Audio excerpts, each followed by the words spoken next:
Bai, egunon beraz, ni Nikolas deitzen naiz, Euskal Moneta Elkartean beraz koordinatzaile gisa ari naiz. Bi partetan eginen duten hitzartzea iduritzen zaut balio duela horretaraztea zer den tokiko moneta bat, nola funtzionatzen duen, zer eragin duen lurralde bati begira, eta bigarren parte batean gaur egun, eta beskat sarritzan aipatu den bezala, eramaiten ditugun gogoetak Euskal Moneta, egiazko Euskal Moneta izaiteko, gaur egun ipar Euskal Moneta baita, eta badu bi urte hasi ditugula gogoeta batzu egualdeari begira jartzeko. Beraz, Euskal Moneta elkarte gisa funtzionatzen du, ideia bera 2011an sortu zen ipar Euskal Herrian, 2013an zirkulazioan jarri zen Euskoa, Euskal Moneta beraz. Gaur egun manera biziki sinplean eta eskuragarrian izaiteko eta erreski ulertzeko eusko bat da euro bat. Horrek erran nahi du ere enpresentzat biziki erreski ez dute kontabilitate bikoitza egin beharko. Ordainketa molde bat gira, txartela den bezala, xea edo txekea, eta tokiko moneta ere gehitzen da kutsaren programazio hortan. Mementokotz, beraz, erran bezala Ipar Euskal Herriko tokiko moneta gira, eta 13 langile gira Baionako bulegoetan eta Ipar Euskal Herriko herrietan lanean ari girenak. Nolako formatua du Euskoak, beraz, paperezko bileteekin hasi ginen 2013an, oraindik zirkulazioan daude bileteak, eta atxiki nahi dugu aheman hori, monetaren aheman hori, sakelan dugun monetarena merkatuetan trukatzen dena. Baina digitalizazio prozesua 2017an berean hasi ginuen, Eusko Kart sistemarekin, beraz hemen agertzen dena, txartel klasiko bat, eta hor profesionalek behar zuten terminal berezi bat, ez dena banku klasikoko terminal hori, eta beraz askifite gogoetatu ginuen, bit resna izaitea, piskat komplikatu izanen zela profesionalentzat, eta beraz pario bat egin ginuen Euskopei aplikazioa sortuz, eta 2019tik edo orain gehienik baliatzen den ordainketa moldea da. Idei baten emaiteko, gaur egun 4 milioi terdi eusko daude zirkulazioan Ipar Euskal Herrian, guti gora bera 6 milioi fluxu edo transakzio egiten dira euskotan urtean zehar. 4 milioi terdi horietan, 4 milioi dira numerikoak eta 500.000 eusko paperezkoak. Gure helburuetan bada noski transizio ekologikoa, bertako kontsumoa, laborantza errikoia sustengatzea, hori da gure oinarrizko printzipioa. Zirkuitu laburak erreski ulertzen da, eurotan egiten alden ordainketa hori euskotan egiten derarik, sortzen den edo mugitzen den aberastasun hori lurraldean finkatzen dugu. Ogia erosten bali madut eurotan, eurotan ordaintzen dut, gehienetan sartelarekin, diru hori berehala aterako da lurraldetik, banku sistema klasikoan da, mundializatua, eta bere eragina lurraldean biziki mugatua izanen da.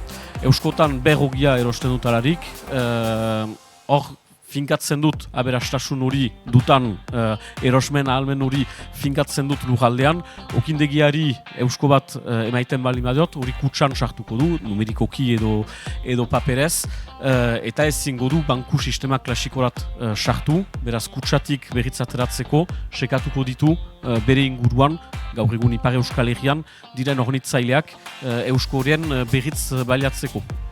Salbuespen gisa profesionalek posibili dute euskoak euroetarat trukatzea, gehiegi metatzen bali dituzte hien konduan, baina kasu hortan penalitate bat, komisio bat aplikatzen zaizke ehuneko 5%. Beraz, zinez, impulso horren emaiteko, hornitzaileak berriak aurkitu eta harreman komertzial berriak errotzeko lurraldean. Araudi bat badugu gure balorean finkatzeko eta hasieratik baztertu ditugu merkataritza handi, supermerkatu, hipermerkatu horiek ez dute bat egiten guk sustatu nahi dugun eredu ekonomikoarekin, horrez gain komertzio tipien kaltetan ere garatzen dira olako supermerkatu, hipermerkatu erraldoi horiek, eta beraz ez da gure filosofian. Laborantza ereduan ere manera intentsiboan ari diren laborantza ereduko laborariak edo industriak ez da nola behar den baztertuak dira eta ingurumenaren kontra ari direnak edo zinez ingurumenarekiko eragin bizikitsaja duten enpresak eta borondaterik gabe horren zuzentzeko horiek ere baztertzen ditugu. Hori aipatzen duz, eta horrek du egiten gure nortasunaren oinarria eta sinesgarritasuna ere horrek du euskoari bere lurralde mailako balioa emaiten. Eta hala ere, beste tokiko moneta batzuei konparatuta, badira 80 bat frantses estatuan, badira 55, 60 bat espainol estatuan. Hala ere, nahi izan dugu gure marra gorri horiek aparte, nahiko malguak izan enpresak sagarazteko mementoan, hobekuntza desmartxa batean sagarazteko enpresa. Zenbait datu hala ere, profesionalen erria baino gehiagok euskorat sartuta, bederen ornitzaile berri bat atseman dute lurraldean. Erria osoan, errian berean, zutena baita ezpada ezagutzen, gu badugu aurkitegi bat orain, eta beraz sartuta, erran bezala penalitate edo komisio hori ez galtzeko kusatzen ditugu edo laguntzen ditugu, beki erran ornitzaileak berriz identifikatzea eien inguruan. Profesionalen uneko 85 kasik ez dute sekulan euskorik berriz euroetarat trukatu. Hori ere ez da guti, nahi du, eien lehen arrangura edo oztopo gisa ikusten dutena da, eusko guzti horiekin zer egiten dutan, gehienetan lortzen dute trukerik berriz egin gabe, berriz baliatzen eskuratzen dituzten eusko horiek. Eta partikularen norbanakoen aldetik ere, bierenek bertako produktu gehiago kontsumitzen dute euskorat sartu direnetik.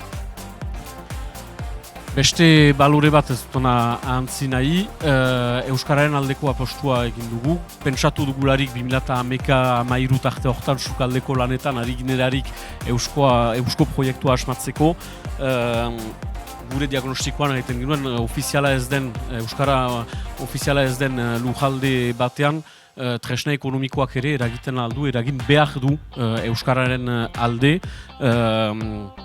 Testu inguru soziolinguistikoa ere kondutan harturik, badakigu nondik partitzen giren, urretik, badakigu ze bide badugun egiteko, baina gure tresna ekonomikoa berriz jabetzen ditu herritarrak kontsumuaren aldetik, nori erosten dutan, ene potentzial komertzial hori nori zuzentzen dut, eta euskararen alde ere egiten aldut erosten dutararik egunerokoan.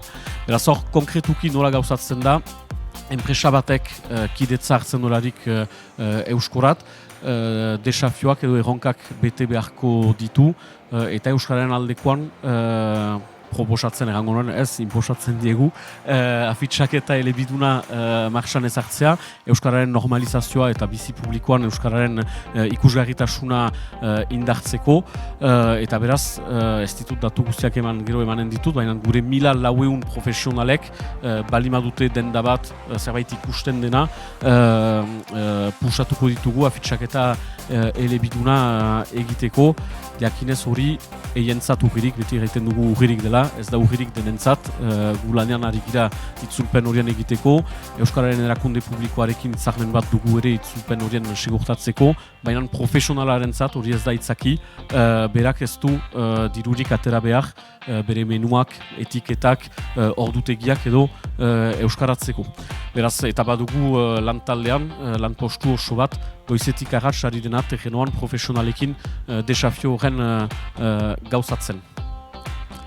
eta ikusten da beraz den sartzeetan olako pegatin bat euskotan, hemen ordaintzen aldela euskotan, eta hemen bada euskaraz edo lehen hitza euskaraz, beraz euskaraz printzipioz atxemaiten aldut norbait euskaraz hitz egiteko eta lehen hitza noski, egunon, behar bada prezioa, 1000 esker eta ikusarte, baina besterik ez, identifikatzen du eta pixkat Euskaraldiak duen ere funtzio hori, galtzen diren aukera horiek, berriz ere ofiziala ez den eremu batean, baliatu behar ditugu aukera guztiak. Bi hitzez argitzeko nola funtzionatzen duen, partikularek norbanakoek dituzte euskoak sortzen, kondu bat irekiko dute eta hautatuko dute hilabetero zenbat euro nahi dituzten trukatu euskoetarat. Etxempua hartzeko 100 eurorekin erretxago baita ulertzeko, hilabetero pertsona batek hautarezake 100 euro trukatzea euskoetarat. 100 euro emanik 100 eusko eskuratzen ditu, ez du galtzen dirurik afera hortan, badakidetza elkarteari, baina hori aparte dena. Eta sistema bat hemen elkarteen laguntzeko, guk Euskal Moneta elkarte gisa, pertsonak hautatu duen elkarteari 100 beraz kasu hortan, etxemplu hortan, 3 eusko emanen ditugu pertsonak babesten duen elkarteari. Dispositibo hori esker, 2025an joan den urrian egin dinuen banaketa, 62 elkarteei, kasik 80.000 eusko banatu ginintuen, etxemplu batzu emaiteko, Kaskarotenia ikastola Ziburun 756 eusko, Laborantza Ganbarak 1800 eusko, Kimua Angeluko ikastola 2200, bon, dira etxemplu batzuen emaiteko, baina elkarte batzuentzat zinez diru iturri garrantzitsua izan daiteke, eta guretzat apostu garrantzitsua da elkarte gintzari diru iturri bat proposatzea.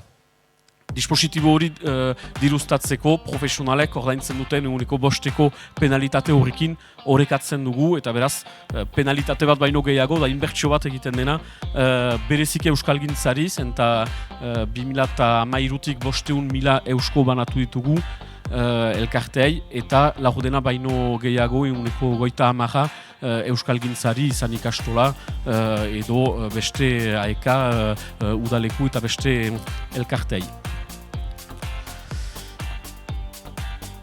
Bon, zirkulazioan dira aipatu ditute 4.000.000 eusko, 4.500 norbanako ditugu 2025an kide direnak eta euskoko erabiltzaile, erran bezala 1.400 profesional edo toki badira euskoa baliatzeko, apostua egin ginuen ere zerbitzu publikoetarat iristea, 51 erriko etxe kide dira, Euskal Elkargoa bera, beraz gaur egun zerbitzu publiko batzu ere ordaintzen aldira euskotan, igerilekua, mediateka, autobusak ez oraindik, baina etorriko da, eta hori erronka bat da guretzat zerbitzu publikoetarat ere ikusgarritasun eta sinesgarritasun gehiago ere lortzeko. Iduritzen zautara, euskoari begira nola funtzionatzen dugun zer den gure errola eta BTBH hori dela, eta orain ene hitzartze horren bukatzeko azaldu gizartearen moneta proiektua aurkeztu ginuna publikoki lehen aldikotz joan den otsailean baigurin. Bihitzez gure estatutuetan, sortu ginearik araudietan, sartu ginen aukera hori. Egun batez Euskal Moneta elkartea, euskoa izaiten alko litzatekela 7 probintzien tokiko moneta, batzuentzat izanen da mugaz gaindikoa, beste batzuentzat moneta nazionala, bakotsak emanen du nahi duen iztegia, baina funtsian harreman ekonomikoak garatzeko gure lujalde desberdinen artean, probintzian artean, idei hori baginuen hasieratik. Noski lehen urteetan gure erronka nagusia izan da egonkortzea proiektua Ipar Euskal Herrian, garapen ikaragarria ezagutu ginuen lehen urtetik, imprimatu ginintuen bileteak 2 urteentzat 8 hilabeten buruan berriz imprimatu ginintuen denak zirkulazioan baitziren, beraz egia da lehen urteetan ez girela biziki kontzentratu egoaldeari begira, ari ginen Ipar Euskal Herrian egituratzen proiektua, eta 2020an pandemiarekin berriz ere lotu ginen gaiari, bihar formakuntza institutuarekin txosten ekonomiko bat atera ginuen, azterketa ekonomiko bat egin zen, ikusteko ean barter sistema bat sortzen alzenez bugaz gaindikoa euskoari lotua. Basatzen ditut detaile tekniko eta kontabilitateari lotutako kontuak, baina txosten horren emaitza izan zen, ez zela baitez bada mementoa barter sistema bat sortzeko 2020an. Bi arrazoinen gatik, bat maile gutasak bankuetan ez ziren aski gora, hori ez du desiratzen aski goratzea maile gutasak, baina bigarrena zen ez dugula ekonomikoki indar aski Ipar Euskal Herria balimada bakarrik zinez barter sistema baten garatzeko. Tikiegiak gira, gure hiru probintzietan, eta beraz txostenak zion hegoaldeari begira jarri behar ginula, bereziki industriari begira eta beste motako enpresak sartzeko olako sare batean. Beraz, bigarren arrasta horri lotzeko pentsatu ginen, behar bada mementoa zela hegoaldeari begira jartzeko. Aspalditik baztanen interesa agertu zuten euskoarekiko, baditugu kideak baztanen aspalditik, eta ikerketa lan hortan, baztan eta oarsoaldea identifikatu ziren, esperientzia piloto gisa aritzeko, beraz, hortan ibili gira, badu urte bat orain lanpostu bat sortu dugula, gizartearen moneta elkartea sortu da Gipuzkoan, lanpostu bat Luis koordinatzaile gisa ari da lanean, sartu dira hainbat partaide, Baztango Irrikoetxea, Zederna Garalur, Oarsoaldeko Garapen Agentzia, Udalbiltza, eta beraz badugu olako lantalde bat, azken hilabete urte bat pasa, eramaiten ditunak gogoetak. Orain ari gira ikusten, nola egin, zakit den euskoa egoalderat eramaiteko, edo egoaldean tokiko moneta bat sortzeko epe motzean bateratze prozesu bat egingo lukeena euskoarekiko, baina hori da gure ondoko hilabeteetako erronka, eta beraz, mugaren inguruan oztopo edo aukerak ez dakit berriz aipatu behar diren, baina bada harreman ekonomiko horien garatzeko aukera ikaragarria. Uste dute errigintza ere monetaren baita errigintza sentimendu hori azkartzeko aukera, baina oztopoetan dakizuen bezala eta aipatu dugun bezala bi estatuen menpe gira, bi araudi desberdinen menpe, gaur egun euskoak erantzuten du Frantziako bankuko araudiari. Ez dira berdinak naiz eta Europa mailako araudia den, gero estatu mailako legedian ez dute berdin sartu. Eta beraz, ari gira azterketa juridikoak egiten, hain segur euskoa ez da berehala trukatzen ahalko, edo truke bat egin beharko da, ezagutu dugu Libera eta PZten arteko hori, behar bada sortuko dugu urte batez, bi urtez olako sistema bat, baina gure borondatearekin goizala berant tokiko monetak bateratzeko. Uste dut bukatu dutala, besterik ez.